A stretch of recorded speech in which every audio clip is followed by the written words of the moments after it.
Time now for my daily interview series, Money Talks. And joining me today is Charlie Mullins, OBE. From the age of 15, Charlie's been in the plumbing industry, taking on an apprenticeship with a local firm, and he loved it so much he took the brave step of starting his own business in 1979, operating from a basement in Pimlico in central London. Fast forward 42 years and Charlie Mullins just sold that very business for over £120 million. That business currently generates over £50 million a year and employs more than 400 people. So how did Charlie Mullins grow such a successful business and what made him decide to sell it? Who is Charlie Mullins? What makes him tick? And what will he do next? Well, I'm pleased to say Charlie joins me in the studio this afternoon. Very nice to see you. Welcome to Money Talks, our prestigious interview slot. You left school at 15, Charlie. You grew up in a couple of rooms in Camden, part of London, very close to where I grew up. I know exactly where you're talking about. Were you really driven from a young age? Because not every apprentice plumber builds a massive business and sells it for 120 million quid, do they? You're right. It wasn't 120 million, it was about 150 million. OK. The overall package, but what's a few mil amongst friends? Yeah, look, I was always dedicated to it. I think I was always hopefully going to be successful. And, you know, I started off with an apprenticeship and rightly, as you said, from Camden area and never looked back. But, of course, it's been a tricky road there, you know, I mean, a few casualties on the way. But life is great now, you know, absolutely over the moon about it. So, yeah.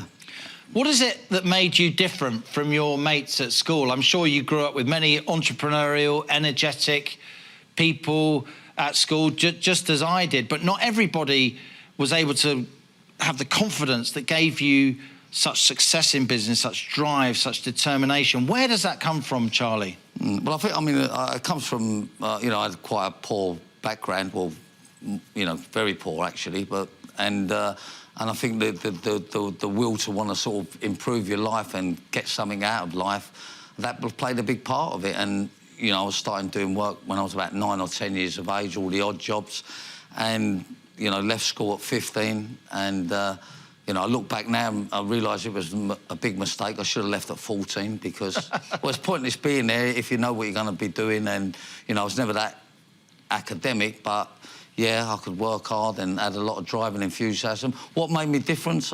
What made me different from other people? I would say just the enthusiasm and the willpower to want to be successful in life. And the vision, right? The vision. Well, of course, you've got to have all the bits and pieces to get there and the drive. I mean, I don't know if you know, but I used to do sort of boxing and yeah. Unfortunately, I came out of that through an head injury. And my passion was boxing, and then I just put everything into work. And, you know, I've had a great load of people around me. Many family members have been in the business and made it the success it is today. And my son's still there. He's still 10% shareholder in the new business, and I think it's going to go strength to strength, you know, I really do. I like to think I know exactly the culture you're talking about, Charlie. I come from a family of Irish builders in Camden, Willesden Green. These really kind of, in the 70s and 80s, they were tough and rough parts of London, but they were parts of London where people worked really hard and were driven to strive and pull families out of poverty.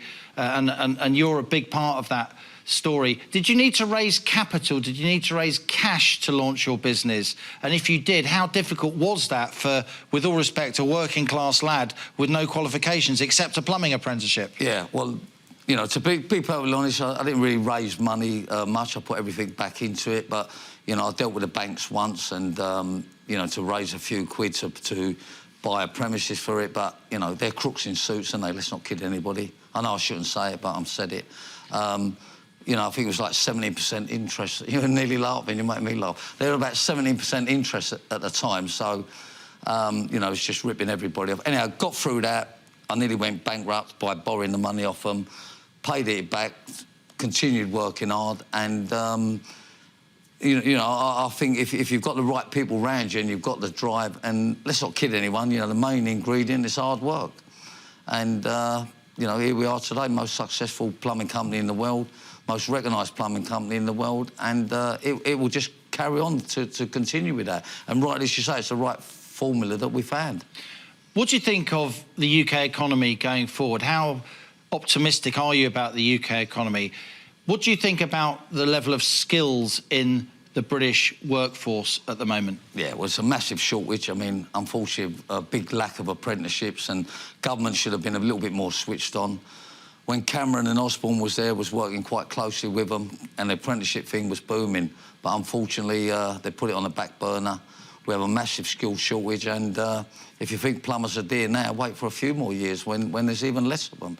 And then what with all this nonsense of, you know, the EU, that we can't have the skills over and free movement, yeah, unfortunately, bad times to come. What share of your workforce is from the European Union, if you like? Yeah, very, very minimal amount, maybe 2-3%. And they're just the cleaners in the building and a few car washers. But actual skilled tradesmen, we never really employed many of them. Basically, they don't know our plumbing systems. They haven't got our customer skills. And, you know, working in residential properties, they need to understand all that. And I'm not knocking the guys, but they're great for building sites, and they're probably OK at the job, but it's a little bit more than plumbing's that. a lot more touchy-feely, isn't it? Plumbing, you're inside the home, you're often dealing with the householder at very close quarters. They're sometimes quite distressed. My dad's a plumber. Yeah, I remember you saying it, yeah. So you do need those soft skills as well as just the craft skills you need on a construction site working outdoors. Undoubtedly, you know, we've been working in some of the top properties, you know, around London, and you know, customer service is important. You've got to have smart people to turn up. You've got to turn up on time, be transparent, do a good job. And you know, the customer's got some trust in you. And again, I'm not knocking anyone out. I'm just saying there's building site plumbers and there's plumbers that work in the top places. And, you know, they're the guys you need, yeah. You got money in the bank. You've got a public profile through your massive business success. You're a good media performer, as everyone can see during this interview. What are you going to do with yourself? Well, obviously got to spend a few quid, that's for sure. Look, I'm going to enjoy life now. You know, Politics? What do you say? Politics? You fancy politics? Yeah, look, obviously that's on the back burner, but it's not my main passion now. You know, I believe it or not, I've gone into the music industry a little bit now. I love music, and you know, don't get me wrong, I couldn't sing in the shower, but you know, I've often been wondered how it works in the background. You know, all these stars, then they're written off and that, and you know, so you want to try and back some bands, right? Well, back them. Well, I've got two artists at the moment. Yeah. The main one's a young lady called Rara. She's got a record coming out called Biker Boy in November, and you know, I'll put my head on the block now. That's going to be up there in the charts. Amazing. And I've just given her some sort of support and business advice, which a lot of them don't have. And in 8 or 9 months I've known her, she's gone from, you know, a bar singer to, you know, now at Proud Cabaret and Dubai and, you know, now it'd be Vegas. So I'm going to go into the music industry of just, you know, I mean, there's got to be a few quid in it, and there, like, you know, look at Simon Cowell. No, I'm saying, isn't it? He ain't, you know, he ain't. So we can see you as a judge on Britain's Got Talent or the X Factor, right? Well, I don't know nothing about music, but what I do know about is business and common sense, and people just need a direction. So that's my main sort of thing at the moment, and then I'm going to move on to property. I've got a little bit of property in Spain at the moment. I'm going to buy a bit more, and then, you know, really develop it to an high standard. Because if I've been in that industry all my life, bathrooms, kitchens, you know, I don't want to waste that. And then, you know, people will always pay for quality. What about these rumours you're going to stand for London Mayor? Yeah. Can you confirm those? Well, yeah, I mean, I just have. Yeah, not an issue. You know, it's so you're definitely going to run for London? Well, it's 4 or 5 years away. I mean, it might be brown bread by then. Who's to say, you know what I mean? No, you don't know, do you? But, you know... Bit of Cockney rhyming slang in there for the viewers. You might be dead. Yeah, but yeah, look, the important thing about London is that, you know, we need someone who understands London. You know, I've born in London, live in London, work in London, understand London, and, you know, I think I've got a lot to offer. And just briefly, Charlie Mullins, how's Boris doing? Boris? The Prime Minister. Yeah, I know what you mean.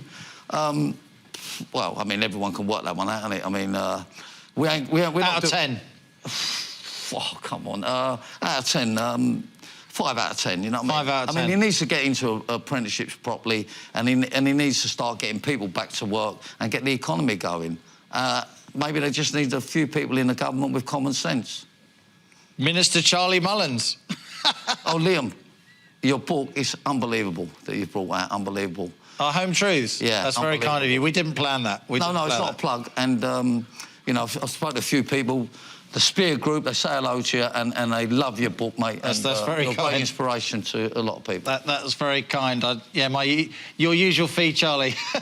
You've been watching On the Money with me, Liam Halligan. That was Charlie Mullins. Every weekday at 1 p.m, we bring you your daily dose of economics, business and consumer news. Join me at 1 p.m. tomorrow. Catch up with the episodes via the GB News app. Thanks for joining me today. See you next time. This is GB News. I'm Liam Halligan, and that was On the Money.